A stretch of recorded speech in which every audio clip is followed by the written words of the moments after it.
Qubada müəllim bədbəxt hadisə nəticəsində dünyasını dəyişib. Hadisə rayonun Xucbala kəndində baş verib.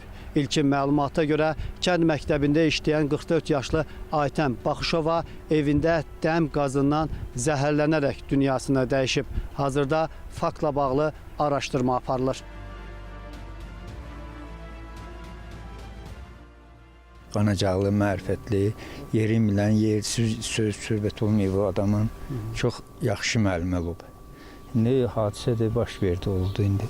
Nə deyəcək? 4 dənə övladı var onun. 2 oğlan, 2 qızdı, məzənim gələdi. Gecə vaxtı qaz sızmadan olub, hamamda olub, nə olub indi.